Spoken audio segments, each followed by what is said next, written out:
잠언 24장 1절에서 7절 말씀입니다. 잠언 24장 1절에서 7절 말씀 같이 읽겠습니다. 너는 악인의 형통함을 부러워하지 말며 그와 함께 있으려고도 하지도 말지어다. 그들의 마음은 강포를 품고 그들의 입술은 재앙을 말함이니라. 집은 지혜로 말미암아 건축되고 명철로 말미암아 견고하게 되며 또 방들은 지식으로 말미암아 각종 귀하고 아름다운 보배로 채우게 되느니라. 지혜 있는 자는 강하고 지식 있는 자는 힘을 더하나니 너는 전략으로 싸우라. 승리는 지략이 많음에 있느니라. 지혜는 너무 높아서 미련한 자가 미치지 못할 것이므로 그는 성문에서 입을 열지 못하느니라. 아멘. 오늘 함께 나눌 말씀의 제목은 후회 없는 인생, 이런 제목입니다. 오늘 1절 말씀해 보니까 악인의 형통을 부러워하지 말라 이렇게 말합니다. 부러워한다라는 말은 무슨 말이냐면 그런 얘기예요. 그 사람의 인성, 인격과 사람 됨됨이는 관계가 없고 그런 것보다는 그 사람이 지금 많은 명예든 부든 이런 걸 가지고 세상에서 큰 소리 치며 떵떵거리며 살아가는 것을 질투하고 샘내고 그러고 싶어 하는 것, 나도 저러고 싶다, 이런 것을 부러워한다는 거예요. 악인이 잠깐 형통하는 걸 보고 나도 죄를 지어도 괜찮으니까 나도 저 사람처럼 많은 돈, 또 세상에서 편안하게 먹고 큰 소리 치며 살고 싶다, 이런 마음을 갖지 말라 하는 거예요. 그러면서 뭐라고 말하냐면 그와 함께 있으려고도 하지 말라. 함께 있으려고도 하지 말라. 그 말은 함께 있으려고 하지 말라 하는 말은 그냥 단순히 그 사람을 부러워하는 그런 정도가 아니라 그 사람이 하는 나쁜 악한 행동에 나도 똑같이 참여해서 그 사람처럼 되고 싶어하는, 그게 죄도 상관없다 하는 거예요. 내가 죄를 짓는다 하더라도 나도 저 사람처럼 저렇게 호화롭게 살고 싶다, 이런 마음 자체를 갖지 말라 하는 거예요. 왜냐하면 일관되게 계속 하는 말씀이 악인은 잠시 형통하는 것 같지만 하나님은 반드시 그들을 심판할 것이기 때문에 그래서 그들을 부러워하지 말라 하는 거예요. 2절 읽어보겠습니다. 그들의 마음은 강포를 품고 그들의 입술은 재앙을 말함이니라. 그들은 악인들이에요. 강포를 품는다, 마음에 강포를 품는다라는 말의 의미는 그들의 마음은 오직 어떻게 하면 내가 죄를 짓든 나쁜 일을 하든 이익만을 얻을까, 그래서 타인을 괴롭히고 속이고 파괴하는 걸 주저하지 않는다 하는 거예요. 그게 그들의 마음은 강포를 품는다 하는 말이고, 그 입은 재앙을 말한다. 재앙을 말한다고 하는 것은 자기 이익을 위해서는 어떤 거짓말도 주저하지 않는다 하는 거예요.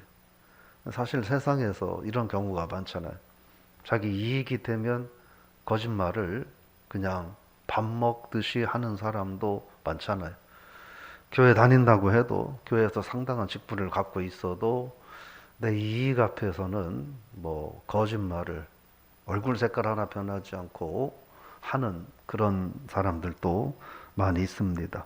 그러지 말라 하는 거예요. 그러지 말라. 3절 말씀에 보면 집은 지혜로 말미암아 건축되고 명철로 말미암아 견고하게 된다. 그래서 집은 한 가정을 의미하기도 하고 한 사람 개인의 삶이나 인생을 의미한다, 이렇게 볼 수 있습니다. 결국 하나님을 의지하고 순종하는 삶은 후회 없는 삶을 살 수 있다. 세상적으로는 악인처럼 그렇게 형통한, 악인의 형통처럼은 살지 못한다 할지라도 결코 그 삶이 실패한 인생이 아니다. 성공한 삶이다. 그리고 후회되지 않는 삶을 살게 된다. 그 삶이 자기 개인은 물론이거니와 그 가족들까지도 그런 삶을 살 수 있다. 이런 말씀을 하는 겁니다. 그러면서 악을 도모하는 자들은 하나님이 반드시 책망할 거지만 그러나 하나님 말씀을 순종하는 자는 하나님이 끝까지 책임져 주신다. 이런 의미가 들어 있습니다. 4절에서 방은 지식으로 말미암아 귀하고 아름다운 보배로 채워진다. 이렇게 말합니다. 이 집은 어떻게 보면 그냥 외적인 그런 것을 말한다. 이렇게 볼 수 있고 또 방은 그 내적인 면을 말한다. 이렇게 볼 수 있습니다. 그러니까 개인의 성품이나 삶의 태도 이런 것들로 볼 수 있습니다. 그것은 어떻게 되느냐 하는 거예요. 지식, 그런 세상 지식이 아니라 하나님을 아는, 하나님의 말씀을 아는 것으로 그치지 않고 순종하며 살아가는 삶을 통하여 그 한 개인이 내적으로 성숙하고 외적으로도 성숙하고 풍요롭게 채워주신다 하는 겁니다. 그러면서 5절, 지혜 있는 자는 강하고 지식 있는 자는 힘을 더한다. 이렇게 말합니다. 우리는 돈 많고 명예 많고 권력 많은 사람이 힘이 있다고 생각을 하는데 하나님께서는 그렇게 말씀하시지 않습니다. 지혜 있는 자, 그리고 지식 있는 자. 이건 뭘까요? 하나님을 바로 알고 하나님 말씀에 순종하며 말씀을 실천하며 살아가는 자들이 그들이 더 강하고 그들이 더 복되다 하는 거예요. 즉 진정한 삶의 축복은 하나님을 알고 순종하며 살아가는 데 있다라고 말씀을 하면서 6절에서 전략으로 싸우라 승리는 지략이 많음에 있다 이렇게 말합니다. 이것은 지금 우크라이나가 러시아의 침공으로 많은 어려움을 겪고 있는데 그걸 보면 참 마음이 많이 아파요. 그래서 기도를 우리가 더 많이 해야 될 거라고 생각을 하고 또 우리나라도 과거에 그보다 더한 그런 쓰라린 경험을 갖고 있기 때문에 그렇습니다. 그래서 또 이 삶이 이 6절의 말씀은 그런 얘기예요. 삶은 전쟁과 같다 하는 거예요. 전쟁과 같은 삶 속에서 하나님의 지혜가 또 하나님의 함께 하심이 얼마나 소중한지 그걸 알아야 된다. 부귀영화 명예 권세로 세상에 전쟁 같은 세상에서 승리하고 잘 사는 길이 아니라 하나님이 함께 하심으로 하나님 말씀에 순종하며 살아가는 삶이 이 전쟁 같은 세상 속에서 승리하는 삶이다. 이렇게 말씀을 하시는 겁니다. 7절 같이 읽어보겠습니다. 지혜는 너무 높아서 미련한 자가 미치지 못할 것이므로 그는 성문에서 입을 열지 못하니라. 지혜가 너무 높다 이렇게 말합니다. 높다라는 말은 굉장한 가치가 있다라는 의미입니다. 그러니까 무슨 말이냐면 이 지혜의 가치를 모르는 자는 결코 그 지혜를 얻을 수 없다라고 하는 거예요. 그러니까 쉽게 이렇게 얘기할 수 있어요. 세상에서 하나님이 살아계시다고 하는 것을 모르는 자는 결코 하나님의 나라를 갈 수 없다 하는 거예요. 천국이 있다라는 사실을 모르고 믿지 않는 자는 결코 천국을 갈 수 없다. 왜? 너무 높기 때문이다. 이런 의미를 우리가 생각을 해보면 됩니다. 즉 미련한 자, 지혜가 얼마나 소중하고 가치가 있는지 미련한 자는 결코 그 지혜를 세상에서 얻을 수 없다 하는 거예요. 이 말은 성문에서 입을 열지 못한다 그렇게 말합니다. 성문에 앉아서 말을 한다 하는 건 그 시대에 상당한 명예와 존귀를 받는 자들의 모습이었습니다. 거기에서 입도 뻥끗할 수 없다라고 하는 의미는 백성들의 존경과 사랑을 결코 받을 수 없다. 그 말은 백성들의 존경과 사랑을 받지 못한다 이 말은 그냥 평범하게 산다 이런 의미가 아니라 백성들에게 오히려 멸시와 또 천대를 받을 수밖에 없다라는 의미죠.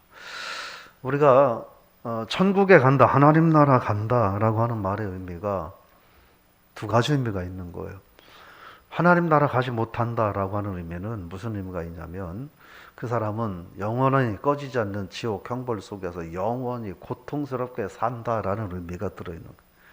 반대로 하나님 나라 간다, 천국 간다라고 하는 건 영원한 지옥 형벌을 받지 않고 하나님과 함께 영원한 행복과 축복 속에서 살아간다는 의미가 있는 것입니다. 그 말처럼 지혜로운 자는 존경과 신뢰를 얻을 것이지만 지혜롭지 못한 미련한 자는, 즉 하나님을 멸시하고 살아가는 자는 세상에서 그 무엇도 잠깐 복을 누리는 것 같지만 그것이 다다, 이런 말씀을 하는 거예요. 오늘 정리해보면 우리가 신앙인으로 세상을 살아가면서 무엇을 부러워하며 살아야 할 것인가 하는 거예요. 분명한 건 가난한 것보다는 좀 더 여유 있는 게 세상살이에 편하죠. 그 자체가 분명 잘못된 건 아닙니다. 근데 부러워한다. 그래서 그것을 얻기 위해서 죄를 짓고 하나님을 거역하는 삶을 즐겨하면서 세상 명예와 부귀 권세를 얻으려고 하지 말라. 세상 부귀 영화 명예 권세가 없다 하더라도 내가 하나님의 자녀됨이 얼마나 소중하고 가치 있는지 그 사실을 기억하고 감사하는 삶을 살라 하는 겁니다. 그러기 위해서는 악한 자를 멀리하라. 악한 자를 멀리하라. 그게 지혜로운 삶이다 하는 거고, 세상에서 현실적으로 필요한 것들이 있지만 그러나 그보다 더 우리에게 소중하고 필요한 건 하나님의 은혜와 축복이 가득한 삶이다. 그 삶이 후회 없는 인생을 살 수 있다 하는 거예요. 우리들 각자는 내 한 사람의 인생이 수십 년, 100년 안팎으로 되기 때문에 우리들은 길고 어마어마하게 여겨지지만 우리는 알고 있습니다. 하나님 앞에는 눈 한 번 떴다 감는 것보다도 빠른 세월이라는 것을. 그래서 우리는 너무 길어서 그동안 죄를 짓고 하나님을 거역하고라도 많은 걸, 세상 걸 누리며 살고 싶어 하는데, 하나님 입장에서는 그 눈 한 번 떴다 감으면 끝나는 건데 왜 그것 때문에 나를 거역하고 나를 거부하고 죄를 짓느냐, 이렇게 말씀하시는 것이 아니겠습니까? 그래서 현실적으로 우리에게 필요한 것들도 있지만 그러나 무엇보다 하나님의 은혜와 축복이 내 삶에 가득한 것이 결코 미치지 않는 삶, 그리고 결코 후회되지 않는 인생이 된다라는 사실을 기억하고, 우리가 세상에 속해 있지만 하나님의 나라를 소망하며 살아가는, 그래서 세상에서의 삶도 또 하나님 나라에서도 우리가 후회하지 않는 그런 복된 인생, 또 오늘 하루의 삶이 그런 삶이 될 수 있기를 주의 이름으로 부탁을 하며 축원합니다. 하나님 아버지, 오늘 우리가 하나님 말씀을 듣습니다. 우리가 세상을 살아가면서 세상에서 정말 우리에게 필요한 것들이 있습니다. 우리들은 그 필요한 것들이 때로 내 믿음보다도 하나님보다도 더 우선시 됩니다. 하나님을 의지하고 사랑하고 주님 뜻대로 산다고 말은 하고 우리가 그런 액션은 취하지만, 근데 결정적으로 순간이 되면 우리는 하나님보다 세상 것을 선택할 여지가 많은 연약한 인간임을 고백하지 아니할 수 없습니다. 우리가 생각할 때는 인생이 너무나 길고 필요한 것들이 많기 때문에 하나님을 등지고서라도 세상 것들을 더 많이 얻을 수 있기를 원하는 것이 저희들의 연약함입니다. 그러나 하나님께서는 눈 한 번 떴다 감는 것보다도 더 짧은 것이 우리의 인생이라고 보실진데 왜 죄를 짓고 왜 하나님을 거역하며 사느냐, 그리하지 말라고 말씀을 하십니다.